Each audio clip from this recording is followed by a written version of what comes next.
At 0642, the nursery corridor camera showed an open service door. It should have been sealed after night shift. The guard stopped, hand on the log tablet. No alarm, no entry recorded. Inside, a glass of warm milk sat untouched beside the crib. A faint chemical smell rose from it. He did not move. Protocol said report and withdraw. Instinct said stay. The silence felt deliberate. The corridor outside the nursery held a colder air than the rest of the east wing. Not colder by temperature, by feel.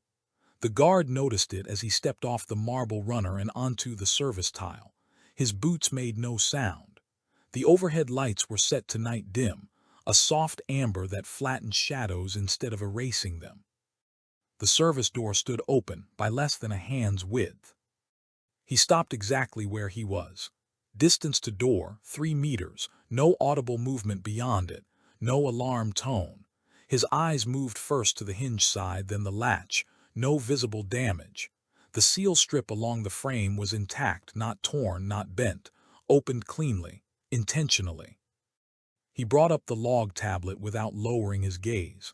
The night shift had signed off at 0630. Door status, sealed. Corridor check, clear. Nursery access, restricted, no entries. The timestamps aligned too neatly. That was what bothered him. If someone had rushed, something would be sloppy. A late tap. A mismatched second. Here, everything was calm. He keyed his mic but did not transmit. Procedure required escalation within 60 seconds of an irregularity. He let the counter in his head reach 45 and stopped it there. He slid the tablet into his vest and closed the remaining distance with measured steps, keeping his body between the door and the interior sightline. Inside, the nursery lights were low but not dark, curtains drawn. The crib stood where it always did, white rails catching the light. The child slept on her side, breathing slow, one hand curled against the sheet.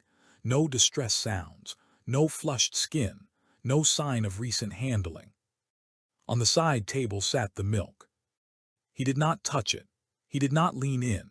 He stood and watched it the way one watches a wire that might still be live. The glass was warm. He could tell by the faint fog clinging to its rim. A thin ring marked the surface where something had been stirred and allowed to settle again. The smell reached him when he exhaled. Not strong, not sweet, medicinal, flattened by heat. He checked the time, 0642. Milk service was logged for 0620. The caregiver assigned had not entered the corridor according to the cameras. He already knew that. The absence had been the first thing he'd checked. Still, he verified it again, watching the timeline roll past in silence. No glitch, no dropped frames. He closed the service door behind him without fully engaging the latch, enough to block the corridor view. Then he adjusted the crib rail, not to wake the child, but to place himself between her and the table. His body became the barrier. It was a small choice, not one written anywhere, but it felt correct. He activated the nursery's internal camera freeze, a maintenance function meant for lens calibration. The feed would appear live but stop recording. 5 minutes, maximum, before it auto-reset. He set a timer on his watch and placed his palm flat against the table edge, close enough to feel the heat radiating from the glass without touching it. Protocol said withdraw and report. Preserve life by distance. Instinct said time mattered differently here. He sealed the glass in a sterile bag from the wall kit, careful not to jostle it, careful not to let the liquid touch the rim again. The bag hissed closed. He labeled it with the minute, not the hour. Details mattered when they were this small. His mic chimed once. An incoming priority ping from corridor command, routine check-in. He ignored it, not yet. He knelt beside the crib and watched the child's chest rise and fall, counted 10 breaths, then 10 more, normal, steady. At 60 seconds to camera reset, he keyed his mic. Nursery secure, he said evenly. Hold external traffic. There was a pause on the line, too long. Copy, came the reply, careful, neutral. Reason. He looked at the sealed bag on the table, then at the sleeping child. Unlogged access, he said. Investigating. The camera timer reached 0. Somewhere, recording resumed. Footsteps sounded in the corridor beyond the door. He stood. The footsteps halted just outside the door, not close enough to suggest urgency, not far enough to be accidental. The guard adjusted his stance so the table remained behind him and the crib to his left. His hands were visible, relaxed, empty. A soft knock followed, deliberate, a courtesy rather than a demand. "Status check," a voice said through the wood. "Senior floor officer," familiar cadence. "Neutral." "Stand by," the guard replied. He did not open the door. He reached up and engaged the latch fully this time, the click audible, final. The officer would hear it. That was intentional. Silence stretched. He could picture the officer outside, weighing options, glancing at the corridor camera that showed nothing unusual. Inside, the nursery smelled faintly of warmed milk and linen detergent. The air unit hummed at its lowest setting. He transmitted on a secondary channel, routed through medical oversight. Short, precise, no adjectives, possible contamination, child stable, sample secured, request pediatric consult on standby. The reply did not come immediately. The Palace network was efficient, but it was layered, and layers took time to move through.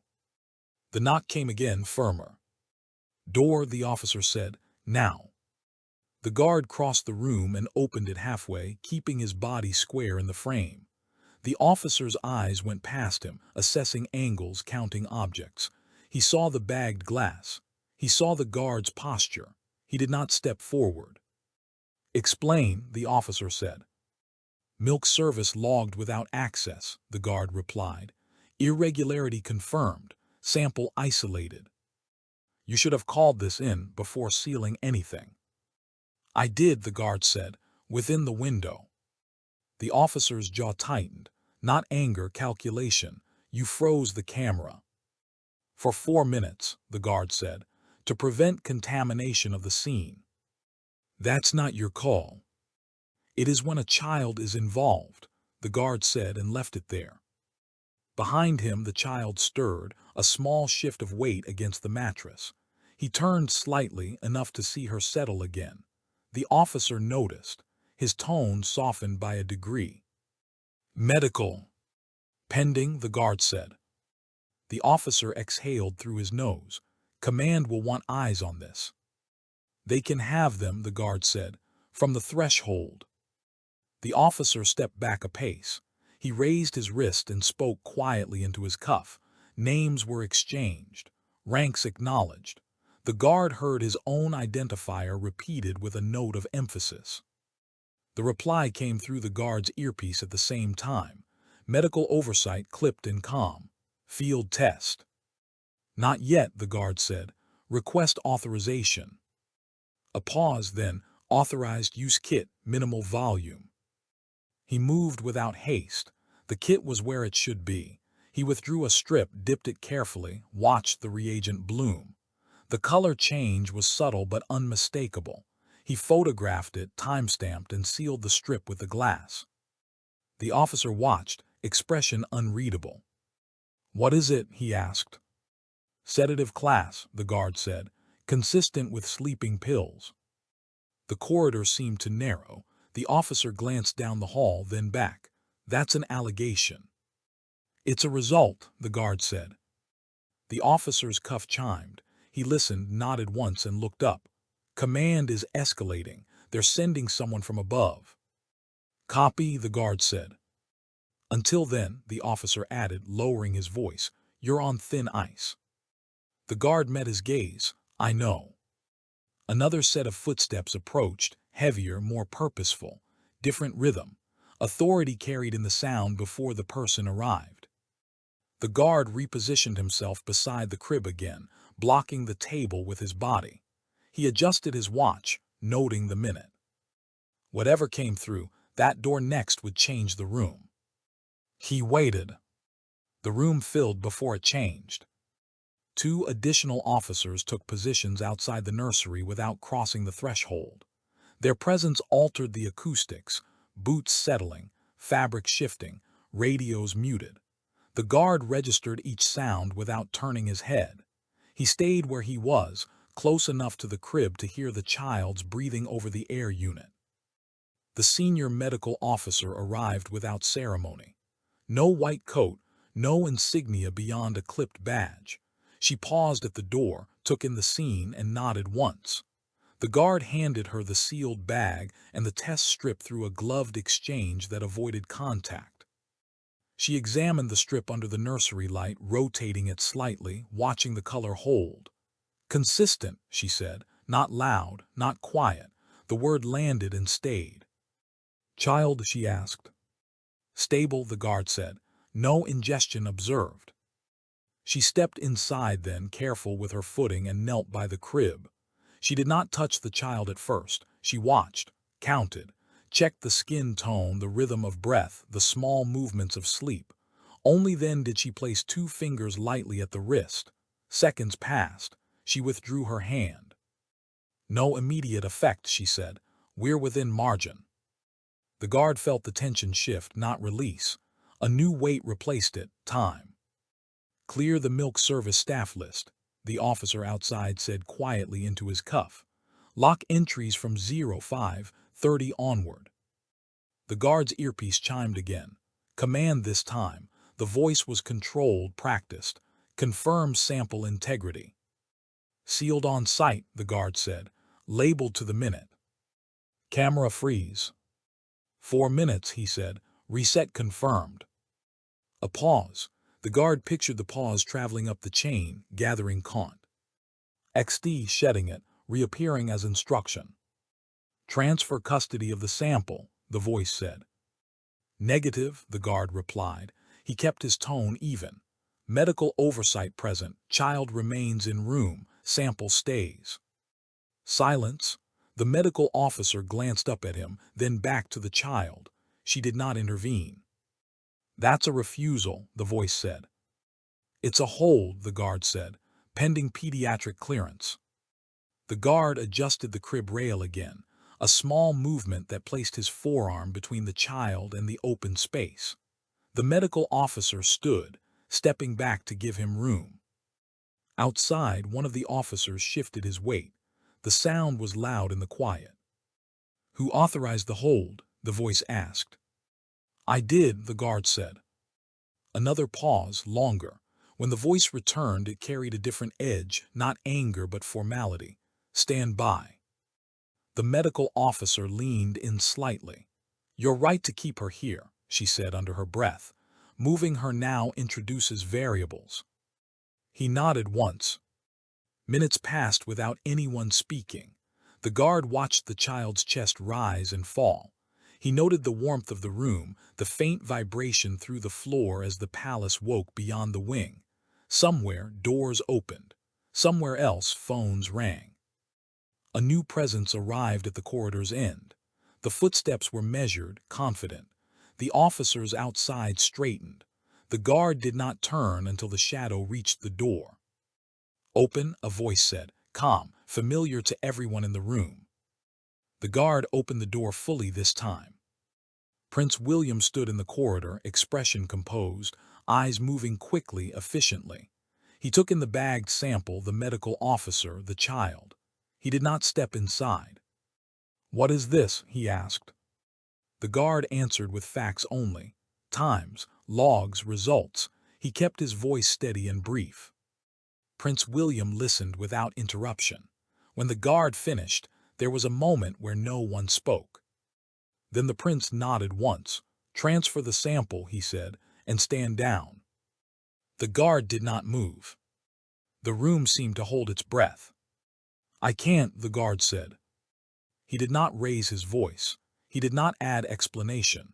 The words sat between them unadorned. Prince William's gaze settled on him fully for the first time. Not hostile, appraising, the kind of look used to weighing compliance without demanding it outright. That's not a refusal I recognize, the prince said. You've reported, medical has assessed, procedure resumes. Procedure pauses when the child's exposure window is unclear, the guard replied.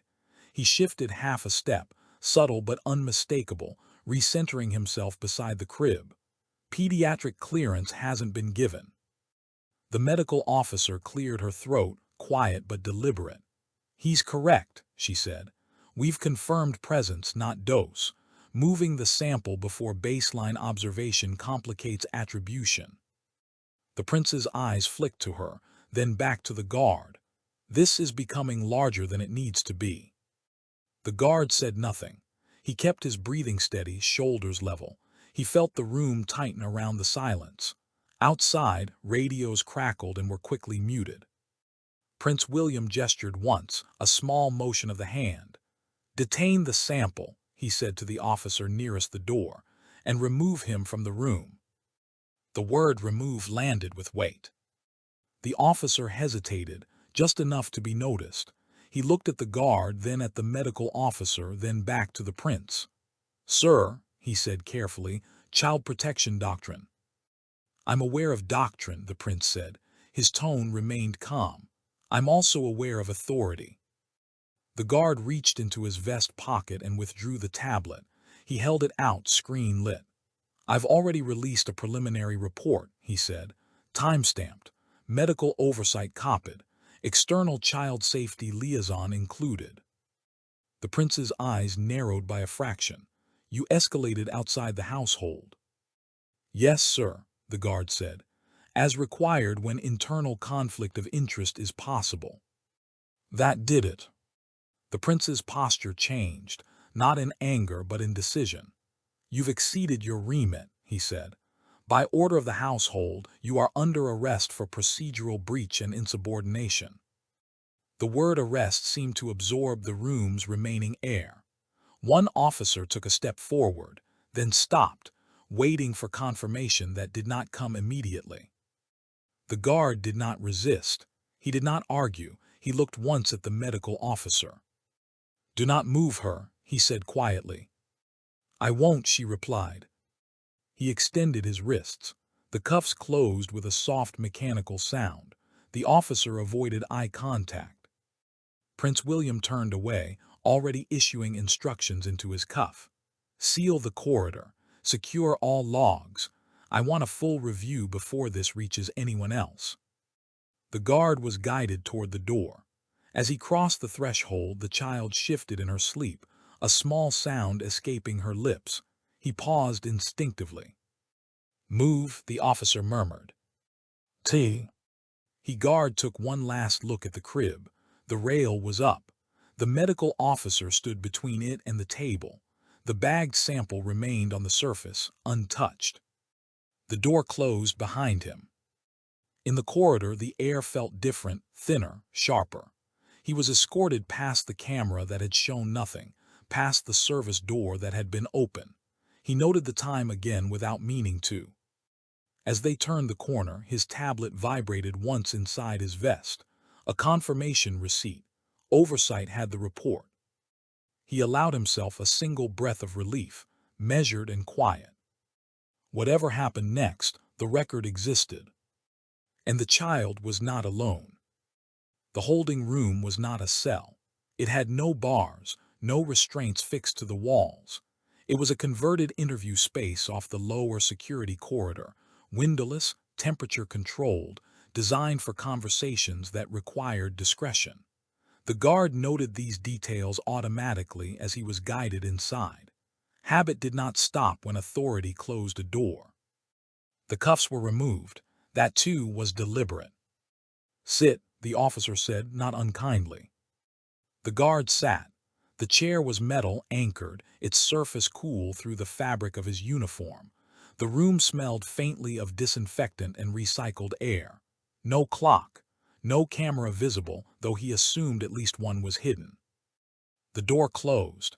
The lock engaged with a muted click. For several seconds, nothing happened. He flexed his hands once, restoring circulation, then folded them loosely on the table. His breathing stayed slow. He replayed the last 10 minutes in order, not to question them, but to confirm them. Sequence mattered. Sequence protected you when narrative began to shift. A speaker embedded in the wall activated. State your name and assignment, a voice said. Command level, not the prince, someone operational. He complied, rank post, time on duty. You were ordered to transfer evidence, the voice said. You refused. I held, the guard said, pending pediatric clearance. You froze a live camera feed. For 4 minutes, he said. Maintenance function logged. You escalated externally. Yes.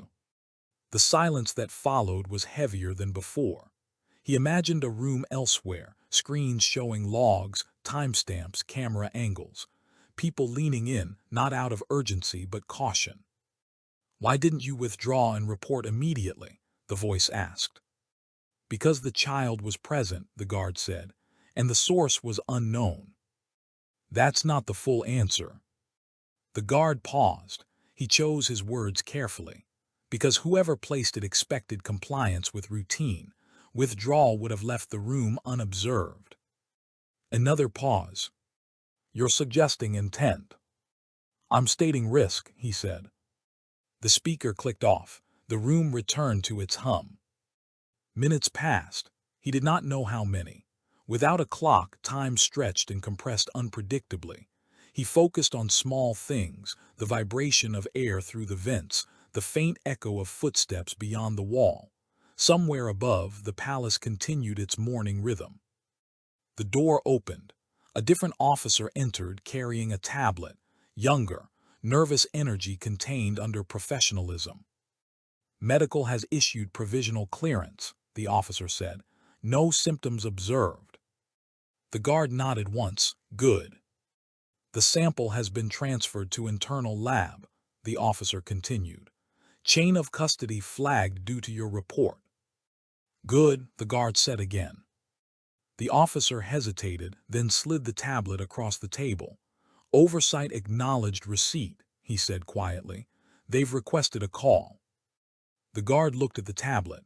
The request icon pulsed steadily, patient. That wasn't authorized, the officer added. The guard met his eyes. Neither was the arrest. The officer exhaled, then stepped back toward the door. You have 5 minutes. The line connected without ceremony. No greeting, no titles. Confirm facts, a voice said. External oversight, neutral jurisdiction. The guard did, calmly, in order, no speculation. Hold, the voice said when he finished. He waited, listening to the faint electronic hiss of an open line. Somewhere, decisions were being made without him. The door opened again. This time 2 officers stood outside, one he recognized, one he didn't. Time, the first said. The tablet chimed softly. Stand by, the voice on the line said. Do not consent to further questioning without counsel present. The guard closed the connection and placed the tablet face down. Pressure was building. He could feel it in the room, in the careful movements of the officers, in the absence of raised voices. This was how things tightened, not suddenly, but precisely. He stood when instructed. As he was escorted back into the corridor, his earpiece vibrated once more. Incoming priority, unknown channel. He did not answer yet. He answered the incoming channel as they walked. Yes, he said quietly. The reply came immediately, tightly controlled. You are to suspend all external communicat. Ian, the voice said, effective now. Under whose authority? The guard asked. A pause, then, household command. They stopped at a junction where the corridor widened, cameras visible, angles clean. One of the officers shifted to block foot traffic. The other kept his eyes forward. I'm already in contact with oversight, the guard said. That can't be undone. It can be limited, the voice replied, for your own protection.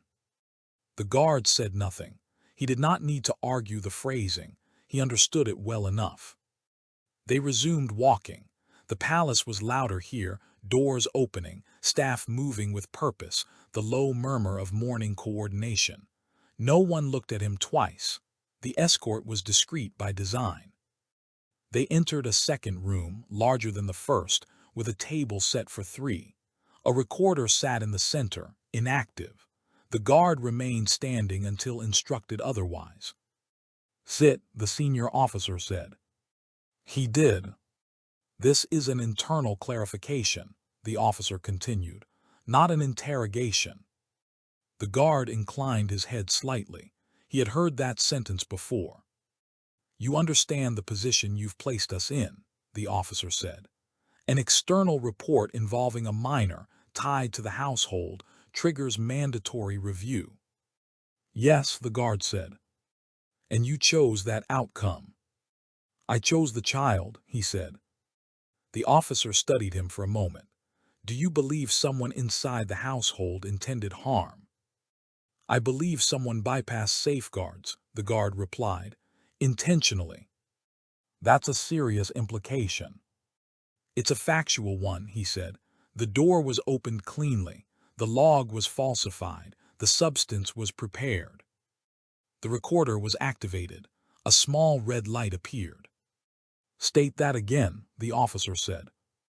The guard repeated it, word for word. The officer leaned back, hands folded. "Prince William has ordered your suspension pending review." "I understand," the guard said. "You will surrender your credentials."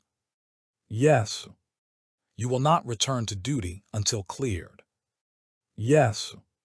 A beat, then quieter. "Between us, do you regret how you handled it?" The guard considered the question. He pictured the glass on the table, the warmth, the smell, the child's breathing. "No," he said. The officer nodded once as if he had expected that answer. He slid a document across the table. Temporary suspension. Standard language. No admission of fault. "Sign," he said. The guard signed.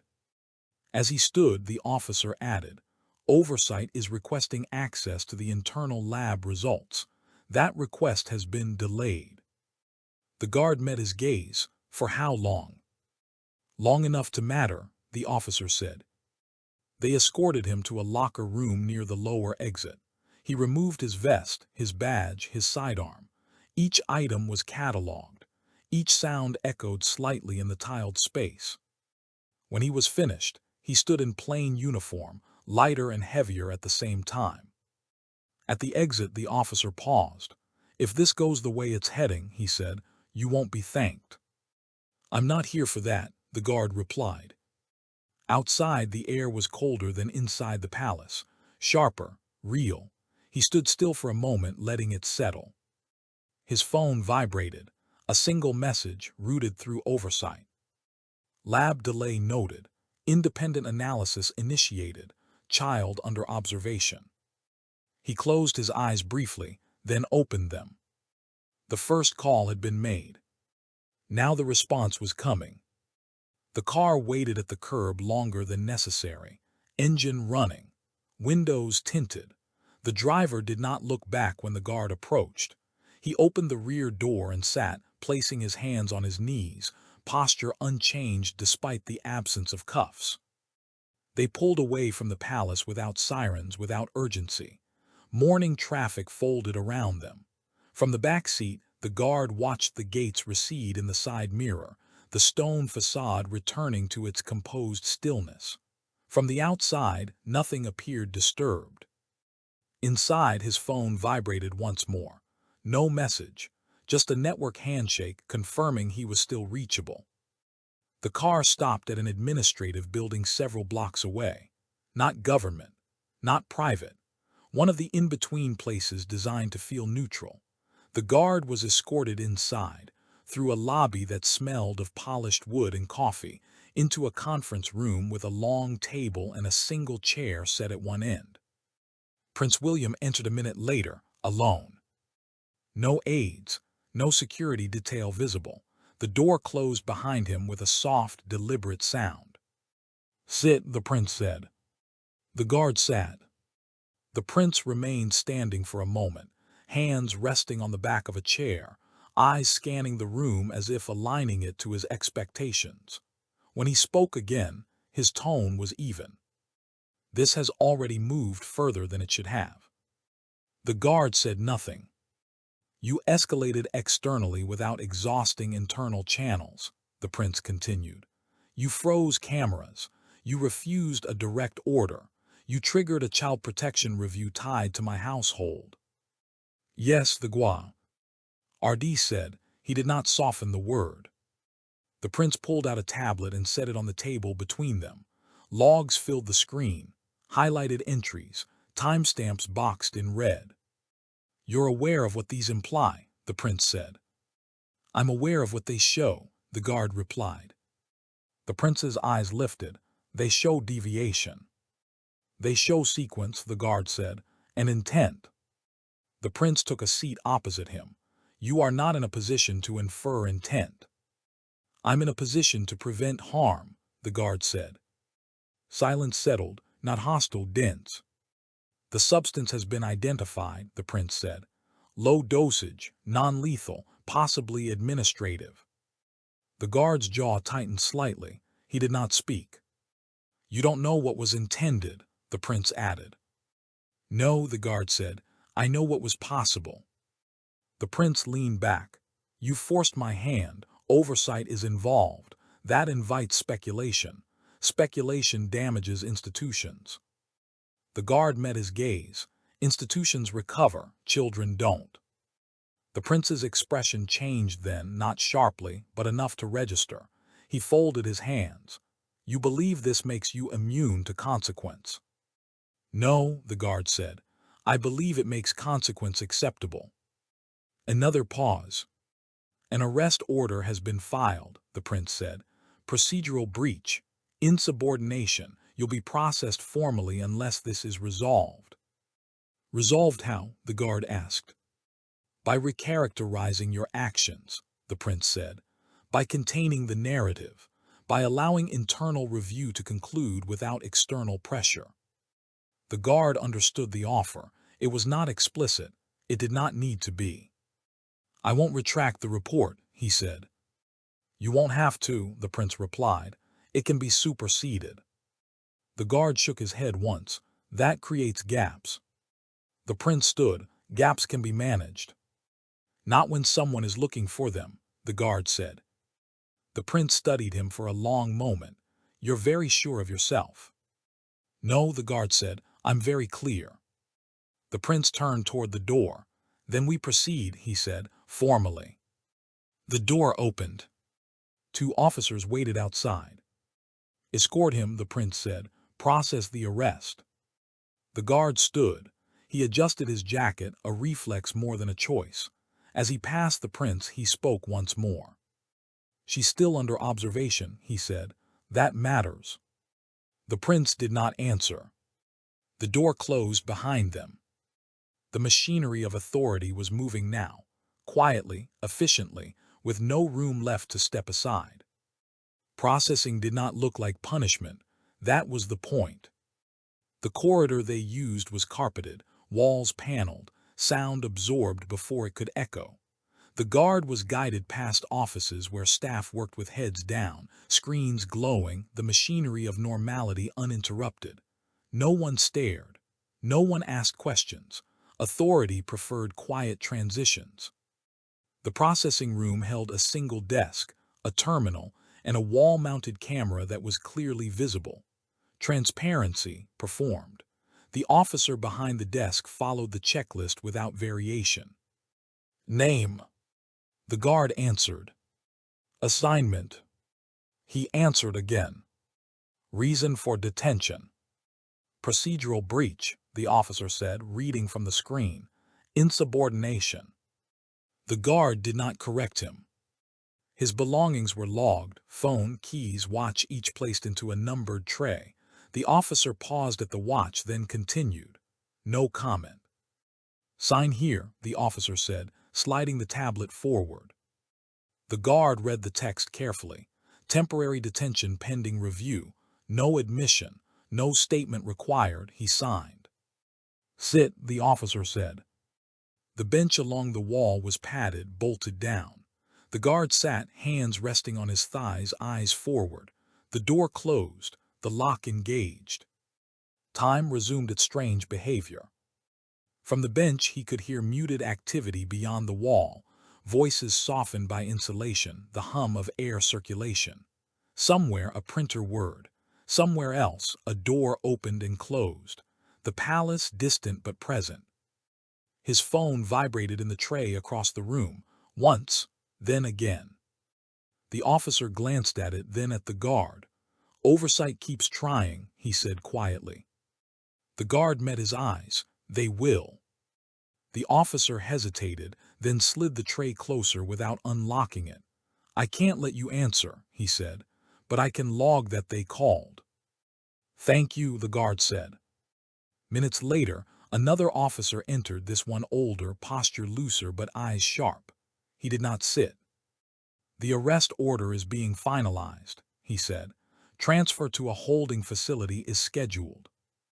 "Which one?" the guard asked. "Depends how cooperative you are," the officer replied. The guard said nothing. The officer studied him. "You understand what's happening," he said. "This is containment, not retribution." The guard nodded once. Containment fails when evidence exists. The officer's mouth tightened. "Evidence can be contextualized." "Or corroborated," the guard said. The officer exhaled. "Oversight has request. Direct access to the child." The guard's head lifted slightly. "Granted." "Delayed," the officer said, "on medical grounds." The guard understood the phrasing. Delay was a tool, not denial, yet. A phone rang somewhere outside the room. Voices rose briefly, then fell again. The officer checked his watch. "There's a complication," he said. The guard waited. "The independent lab returned a preliminary," the officer continued. "It matches your field result. Sedative, crushed, heat stable." The guard closed his eyes for a fraction of a second, then opened them. He did not react otherwise. "The source?" he asked. "Undetermined," the officer said. "But the oversight channel has it now. They've issued a preservation order on all logs." That changed things. The officer leaned closer, lowering his voice. "Prince William has been informed." The guard pictured the conference room again. The tablet, the red boxes. "What happens now?" he asked. The officer straightened. "Now," he said, "authority decides whether to press forward or step back." The door opened once more. A junior officer appeared, expression tight. He spoke to the older officer in a low voice. Names were exchanged, ranks acknowledged. The older officer turned back to the guard. "Your transfer is on hold," he said, "for now." The guard nodded. "For how long?" The officer allowed himself a thin smile. "Long enough to matter." The door closed again, but the lock did not engage this time. Outside, the machinery of authority hesitated, just briefly, caught between motion and consequence. And in that pause, the balance began to shift. The door stayed closed, but the absence of the lock's final click changed the room. It was a small difference, almost theoretical, yet the guard felt it immediately. He adjusted his posture, not to relax, but to remain ready. Pauses were rarely gifts. More often, they were recalibrations. An hour passed without anyone entering, or perhaps it was less. Without a clock, the guard measured time by sound. The cycle of the air unit, the distant cadence of footsteps, the soft buzz of a phone vibrating and stopping somewhere beyond the wall. Each repetition marked a rough interval. He did not pace. He waited. When the door opened again, it was the medical officer from the nursery. She stood in the doorway for a moment, assessing the room the way she assessed patients, taking in posture, breathing, the absence of visible strain. Then she stepped inside and closed the door behind her. It did not lock. "She's stable," she said. The guard nodded once. "Any changes?"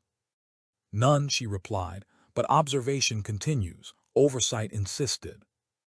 "Good," he said. She hesitated, then pulled a chair back and sat opposite him.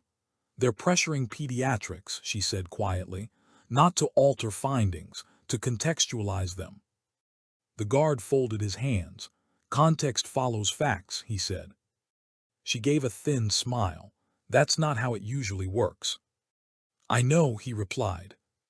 She leaned forward. They want me to sign off on movement, transfer to a different wing, new staff. And he asked. And I refused, she said, for now. For how long, he asked. She exhaled. As long as I can justify continuity of care. He understood the risk she was taking. Medical authority had its own protections, but they were not absolute. They'll say you're emotionally compromised, he said. They already have, she replied. They say proximity influenced my judgment. The guard looked at the wall camera. Document everything, he said. I am, she said, redundantly. A knock sounded, formal, controlled. The door opened and the senior officer entered, tablet in hand. His expression was neutral, practiced. Oversight has issued a directive, he said. They want direct access to the child within the next 12 hours. That's appropriate, the medical officer said. It complicates matters, the officer replied. Household command is resistant. The guard watched the exchange without speaking. There's also the matter of your status, the officer said, turning to him. Suspension remains. Arrest order is still valid, though unenforced. Understood, the guard said. You're being offered a path forward, the officer continued. You agree to a formal statement clarifying that no intent was inferred, only irregularity. The guard considered the wording. Intent was demonstrated by action, he said. Demonstrated risk, the officer corrected. Demonstrated preparation, the guard replied. The officer's jaw tightened. You're narrowing options. I'm maintaining accuracy, the guard said. Silence followed. The medical officer remained still, hands folded, eyes down. The officer tapped the tablet once. If you continue to refuse, authority will reassert control. How, the guard asked. By removing you from proximity, the officer said. By limiting your access, by proceeding without your cooperation. The guard leaned back slightly. That doesn't remove the record, he said. It multiplies. It. The officer studied him. You're holding a line you can't enforce. The guard met his gaze. I don't need to enforce it, he said. I need to stay on it. The officer looked between them, then nodded once. This isn't finished, he said. It's just slowed. He left the room. The medical officer stood. They'll try again, she said. I know, the guard replied. As she reached the door, his phone vibrated in the tray across the room. Longer this time, insistent. She glanced back at him. That'll be oversight, she said. He watched the phone until it stopped. Holding the line did not feel heroic. It felt narrow, uncomfortable, necessary. The phone vibrated again, shorter this time. The officer who had escorted him earlier stepped in, unlocked the tray, and slid the device across the table without comment. He left the door ajar. The guard answered immediately. Yes. Oversight has standing, the voice said, same neutral cadence as before. We've issued a direct access order. Household command is contesting jurisdiction. On what grounds? The guard asked. Continuity of care, the voice replied, and reputational risk. The guard closed his eyes briefly. The child remains stable, he said. Movement increases variables. We agree, the voice said. That's why we're requesting your presence as a material witness. The guard opened his eyes. My status. Suspended internally, the voice said, not binding externally. A beat, can you attend? He looked at the door, at the officer standing just beyond it, pretending not to listen. If permitted, he said. Leave that to us, the voice replied. Stand by. The line went dead. Minutes later, the senior officer returned, tablet tucked under his arm. He did not sit. You've made this difficult, he said. That wasn't my aim, the guard replied. Intent doesn't matter, the officer said.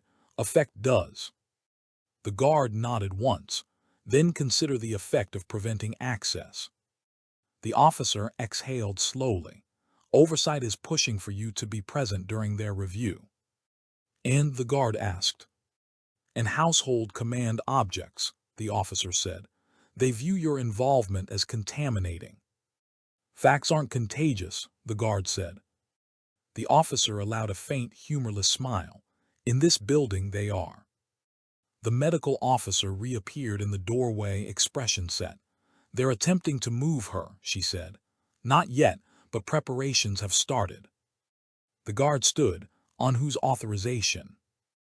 Administrative, she replied, not clinical. The senior officer turned sharply. That's premature. It's happening, she said, quietly.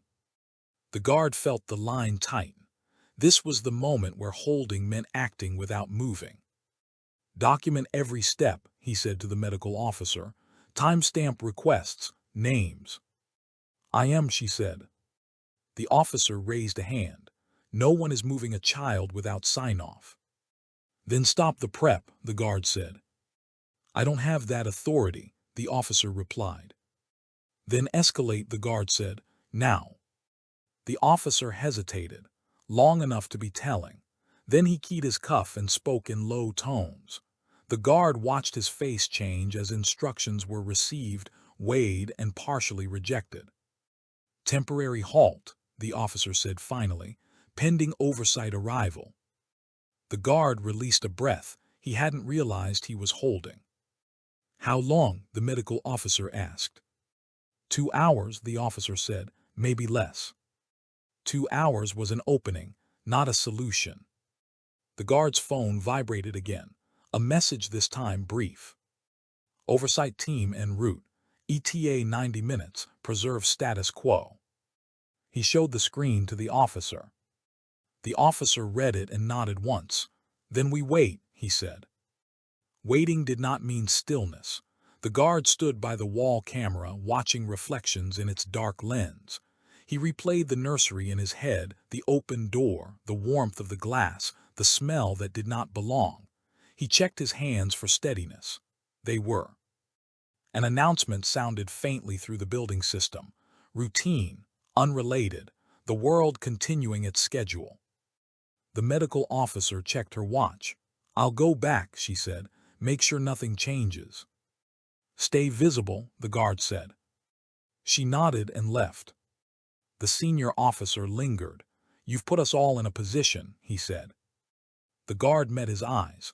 Positions reveal priorities. The officer looked away. Outside the room, footsteps multiplied. Voices overlapped and fell silent again. Somewhere above, a door closed with authority. The line was holding. But pressure was increasing. And pressure applied long enough always looked for a weak point. The corridor outside the room grew busier without becoming loud. Movement increased, but voices stayed low, controlled. The guard recognized the pattern. This was preparation without announcement, the kind that preceded a decision already made elsewhere. The senior officer returned with 2 others he had not seen before. Their uniforms were immaculate, their demeanor nor precise. Internal security, not floor staff. They stood just inside the doorway, spacing themselves so the exit remained unobstructed but unmistakably controlled. We need the sample, one of them said. His tone was professional, almost apologetic. Immediately. The guard remained where he was. It's under medical custody, he said, pending oversight arrival. The officer nodded as if expecting that answer. We've received updated instructions, he said. Evidence consolidation, chain of custody will be preserved. By whom? The guard asked. By us, the officer replied. The guard glanced at the senior officer. That contradicts the preservation order. The senior officer did not answer immediately. His eyes moved between the men, then back to the guard. Authority is interpreting the order narrowly, he said. The guard understood the phrasing. Narrow interpretations created room. Room allowed hands to move. The medical officer appeared at the end of the corridor, walking quickly but not running. She stopped when she saw the group, her posture tightening. "No," she said before anyone spoke, "the sample stays." "This is not your decision," the internal security officer said. "It is while the child remains under my care," she replied. "Any removal requires clinical sign-off." "We have sign-off," he said, holding up a tablet. She stepped closer and read it, her jaw set. "Administrative," she said, "not clinical." The guard felt the pressure converge. This was the squeeze, authority closing from multiple sides, each move defensible in isolation. He reached into his pocket and activated his phone's recorder, setting it face down on the table. He did not announce it. He did not need to. "I'm releasing a duplicate report," he said calmly, "with current conditions." The internal security officer's eyes flicked to the phone. "That would be unwise." "It would be accurate," the guard replied. The senior officer exhaled sharply. "We don't need this escalating further." "Then stop escalating," the guard said. A beat, then another. The internal security officer straightened. "We're taking the sample," he said.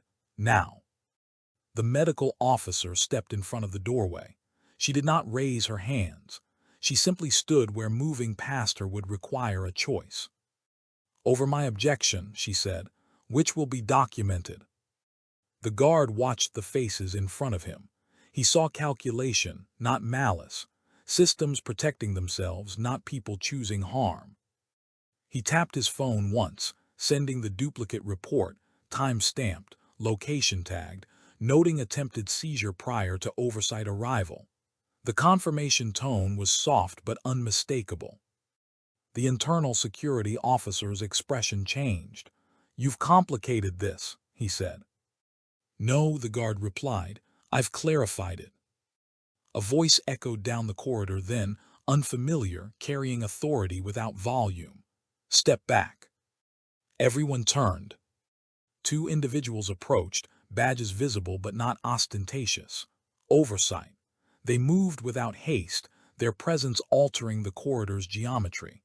Space was reassigned around them automatically. "We'll take custody," one of them said. "In situ, with medical present." The internal security officer hesitated. "Household command." "Has been notified," the oversight officer said, "and overruled for preservation purposes." Silence followed, heavy, final. The guard felt a shift, not relief but gravity settling. The sample was placed into a new container, sealed again, logged again. Redundancy layered over redundancy. As the oversight team worked, the guard noticed something small and telling. The internal security officer stepped back without being asked. Pressure had found resistance. And for the first time since the nursery, it had not moved forward. The corridor exhaled. Not audibly, not all at once, but in the way shoulders lowered and feet repositioned when an outcome crystallized. Oversight's presence did not end authority, it redistributed it. One of the oversight officers knelt beside the table where the sample had been logged again. He checked the seal numbers against his tablet, then against the guard's earlier timestamps. He did this slowly, deliberately, ensuring the sequence was witnessed. "Confirm no contact since initial isolation," he said. "Confirmed," the guard replied. "Bagged immediately. Secondary seal applied within 6 minutes." The oversight officer nodded and signed off. The other oversight representative turned to the medical officer. "Child status." "Stable," she said. "No ingestion. Observation continuous." "Continue," the oversight officer said. "No movement without joint authorization." The internal security officers stood aside now, hands clasped in front of them, professional masks back in place. The attempt had failed, but no one acknowledged it aloud. Failure here was absorbed quietly. The senior officer caught the guard's eye. There was something like resignation there. "This will be reviewed," he said. "It already is," the guard replied. The oversight team departed with the sample, their footsteps receding down the corridor with the same restraint they had arrived. The space they left behind felt larger, emptier, as if something dense had been removed. The medical officer leaned against the wall briefly, closing her eyes. "That was closer than I'd like," she said. "Closer than planned," the guard replied. She looked at him. "You're still suspended." "I know," he said. "But you were right," she added, then stopped herself. "Clinically." "That's enough," he said. A message arrived on his phone, almost immediately after oversight cleared the junction. External analysis confirmed. Sedative concentration consistent with intentional dissolution. No benign explanation identified. He read it once, then again. He did not show it to anyone yet. The senior officer returned, alone this time. "Household Command has been informed of the confirmation," he said. "They're reassessing." "Good," the guard said. "They're not pleased," the officer added. "I'm not aiming for pleased," the guard replied. The officer nodded. "There will be consequences." "There already are," the guard said. The officer studied him for a moment, then spoke more quietly. "You've done something difficult," he said. "You've forced a record that can't be erased." The guard looked down the corridor toward the nursery wing. That was the point. The officer hesitated, then extended a hand, not to shake, just to return the guard's watch. "You'll want this," he said. The guard took it and fastened it back onto his wrist. The familiar weight grounded him. "What happens now?" the guard asked. The officer glanced at his tablet. "Now," he said, "authority has to explain itself." In the distance, the palace bells marked the hour. Their sound traveled through stone and air, indifferent to hierarchy. The guard stood where he was, suspended, sidelined, but no longer isolated. The evidence was out of reach. The child was protected. And the pressure, having failed once, would not stop, but it would have to change its shape. The first sign of reversal was not an apology or an announcement. It was a change in access. The guard noticed it when his phone reconnected to a network he had not been allowed to see since the suspension began. No message accompanied it, no explanation, just restored reach, quiet and intentional. He stood near the observation corridor overlooking the nursery wing, separated by glass that muted sound but preserved sight. Inside, the medical officer moved with the same controlled economy as before, checking monitors, recording notes, maintaining the rhythm that kept panic out of the room. The child slept, undisturbed, her breathing even, her presence grounding everything that had spiraled outward. A door opened behind him. He did not turn immediately. Footsteps approached and stopped at a respectful distance. "You're cleared to observe," the senior officer said, "not to engage." "Understood," the guard replied. The officer lingered. "Oversight issued a preliminary finding," he said. "They're calling it a protection failure, not a personnel failure." "That's accurate," the guard said. "It implicates process," the officer continued, "and authorization layers." The guard turned then. "Does it implicate intent?" The officer hesitated. "They're not using that word," he said, "yet." They stood in silence, watching the room beyond the glass. The nursery lights had been adjusted to day cycle soft, a subtle shift meant to normalize time for a child too young to understand disruption, but sensitive to it all the same. "Household Command has withdrawn the arrest order," the officer said finally, "effective immediately." The guard absorbed the words without visible reaction. Withdrawal was not the same as reversal. It left fewer marks. "My status?" he asked. "Suspension remains," the officer said, "pending full review." "Of course," the guard said. Another pause. "Prince William has requested a briefing," the officer added, "with oversight present." "That's appropriate," the guard said. The officer studied him. "You won't be asked to speak," he said, "not unless you're addressed directly." The guard nodded. "I won't volunteer." They moved together toward the briefing room, a smaller space than before, chosen deliberately. Oversight representatives were already there, seated, tablets arranged neatly, posture composed. They acknowledged the guard with brief nods, professional recognition, nothing more. Prince William entered last. He looked the same as before, composed, controlled, but the room responded differently to him now. Chairs did not scrape. No one rushed to speak. Authority had shifted just enough to be noticeable. The briefing proceeded in sequence.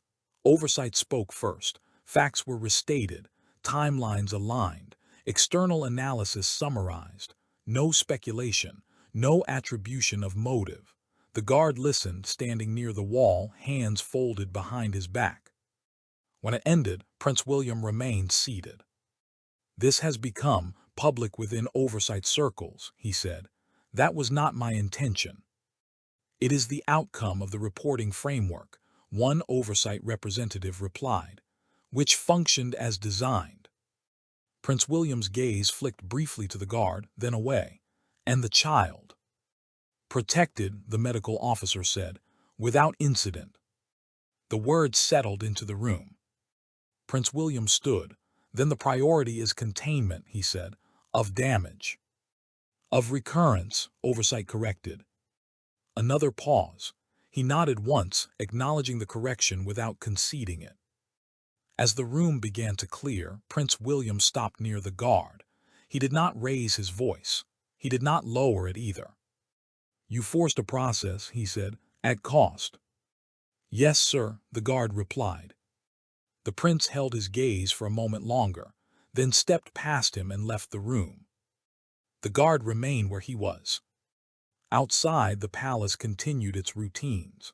Inside, something fundamental had shifted, not enough to be called justice, but enough to prevent erasure. The reversal had begun. The suspension ended the same way it had begun, quietly. No announcement followed. No formal ceremony marked the change. The guard noticed it only when his credentials reactivated on his phone, permissions restoring one tier at a time. Access to internal logs, access to corridor feeds, access to the nursery wing. Limited, conditional, but real. He returned to duty at the edge of the shift change, when the palace was neither fully waking nor fully at rest. The corridors held a muted hum, staff moving with practiced familiarity, eyes forward. No one mentioned the incident. Silence here was not denial. It was containment. The senior officer met him near the East Wing junction. "You're reassigned," he said. "Observation only, temporary." "Understood," the guard replied. They walked together. As they approached the nursery corridor, the guard noticed the service door first. New seal, different model, logged twice in the system. Redundancy added where trust had been removed. Inside the nursery, the medical officer finished her checks and stepped back. The child was awake now, propped slightly, focused on a soft toy in her hands. She made a small sound when the guard entered, a recognition without understanding. He did not approach. He stood where he always had, between the room and the corridor, presence rather than interaction. Oversight had issued its final summary earlier that morning. The language was precise. No names, no accusations. Unauthorized procedural deviation with elevated risk to a protected minor. Corrective actions listed. Structural changes mandated. Responsibility distributed across systems rather than individuals. It was not vindication, it was prevention. The senior officer spoke again, quieter this time. "Prince William signed off on the reforms," he said, "publicly framed as modernization." The guard nodded. "That will hold." "For now," the officer said. They stood together in silence, watching the child stack the toy against the rail and knock it down again. The room was warm. The light was right. "Do you regret anything?" the officer asked. The guard considered the question. He thought of the open door, the untouched milk, the smell that didn't belong. "No," he said. The officer nodded once. Then this ends as well as it can. A message arrived on the guard's phone, oversight closing the case. A final note of acknowledgement, brief and professional. He read it and locked the screen. When the officer left, the guard remained. He checked the logs again, even though he knew what they would show. Sealed doors, recorded entries, no gaps. Outside the nursery, the corridor was quiet. The story would not be told, not publicly, not fully. That too was part of the system. But the child was safe. And the next time a door stood open where it should not, someone would pause. That was enough.